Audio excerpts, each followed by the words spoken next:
Bonjour et bienvenue sur Développement facile. Donc dans ce tutoriel, vous allez apprendre comment commencer votre développement d'application. C'est-à-dire vous arrivez, vous êtes un petit peu perdu par toute la masse de choses qu'il y a à apprendre lorsque vous découvrez un nouveau langage. Bien là, vous allez commencer par la base, entre guillemets, c'est-à-dire la programmation orientée objet. Donc sur l'écran, vous voyez une classe, on va dire la classe animale, avec deux objets, un chien et un mouton qui ont chacun des caractéristiques personnalisées et en même temps qui dépendent de la classe animale. Donc c'est ce que vous allez apprendre à concevoir, c'est-à-dire la programmation orientée objet. Donc qu'est-ce que ça va vous apporter ça? C'est-à-dire des applications qui adorent le changement. Donc en gros, pour vous en tant que développeur, des applications à faire évoluer très facilement. Donc vous allez apprendre à concevoir des applications souples, des applications qui évoluent rapidement en fonction des besoins de vos clients ou des utilisateurs. Et vous allez apprendre à construire, grâce à la programmation orientée objet, des blocs de code réutilisables pour différents projets, c'est-à-dire c'est les classes en fait. Donc la programmation orientée objet, c'est ce que je vous conseille d'apprendre dès maintenant quand vous commencez dans un nouveau langage de programmation. C'est une des bases communes à tous les langages de programmation, tout du moins la majorité en tout cas. Donc apprenez à travailler avec des classes et utiliser des principes de conception efficaces qui ont fait leurs preuves, en l'occurrence l'APO, le thème de ce cours. Donc par où commencer? Commencez par identifier les aspects de votre application qui varient et séparez-le de ceux qui restent constants.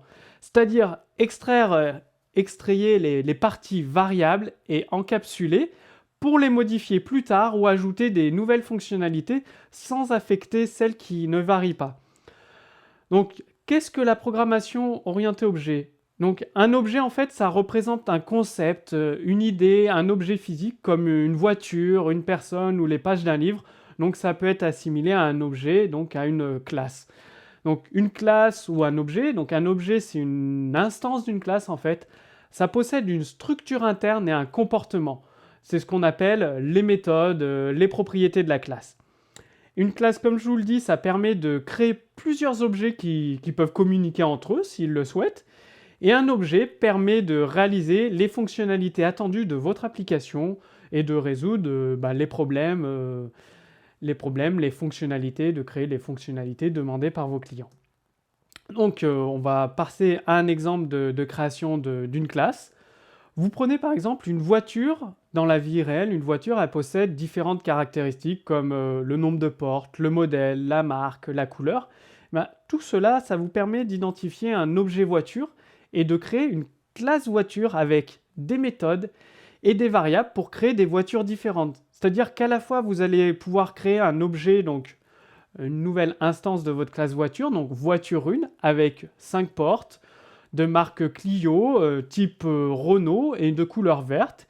Et à partir de la même classe, vous allez pouvoir créer un autre objet voiture, donc qui s'appellera voiture 2 avec 3 portes, Z5 et une BMW blanche. C'est-à-dire que si vous prenons un exemple de code, donc sur votre écran, vous voyez un exemple de code ActionScript qui représente la classe voiture. Donc la classe voiture, elle est identifiée par plusieurs propriétés privées qui servent pour la conception de la classe, donc la couleur, la marque, le type, le nombre de places, le nombre de portes, les options de la voiture, vitre électrique, fermeture centralisée, etc. Le nom de la voiture. Et vous avez un constructeur qui permet de créer justement le nouvel objet, la nouvelle instance de la classe. Une classe, qu'elle a également? C'est valable dans d'autres langages, ce que je vous donne, il y a juste la syntaxe qui peut légèrement modifier, donc ça marche en PHP, en Java, en C++. Donc vous avez des méthodes, change couleur, une méthode privée pour le nom de la voiture, une autre méthode pour ajouter une option, c'est-à-dire vous avez des méthodes pour votre objet pour pouvoir modifier l'instance que vous avez créée. Donc, je vous montre la voiture également en PHP avec des getters-setters que vous allez apprendre dans un prochain cours. Ça vous permet d'accéder rapidement à une propriété de la voiture. Là, en l'occurrence, c'est pour modifier le type de voiture, donc Clio, BMW. Vous pouvez accéder aux détails de la voiture, donc ça reprend toutes les caractéristiques de votre objet, donc son nom, sa couleur, sa marque, son nombre de places, ses options, et ça vous les renvoie en fait. Donc, quels sont les avantages de la programmation orientée objet? En fait, les modifications du code entraînent beaucoup moins de conséquences inattendues, donc moins de bugs. Parce que vous modifiez uniquement une classe bien distincte, et ça met à jour automatiquement tous les objets voitures que vous avez créés. Vos applications sont donc plus souples en programmant avec des objets, c'est-à-dire avec un système de classes. Vous créez une classe par type d'objet. Vous pouvez avoir une classe voiture, une classe animale, comme vous avez vu au début du cours.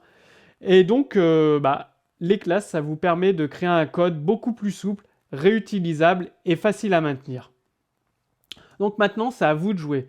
Sous cette vidéo, vous trouverez un exemple de code source. Téléchargez-le et mettez en pratique dès maintenant les conseils de ce cours, donc la programmation orientée objet, créer des classes, créer des objets dans vos applications. Et bien, posez-moi toutes vos questions que vous avez sous la vidéo par rapport à la programmation orientée objet. Et je vous dis à très bientôt pour le prochain cours sur développement facile.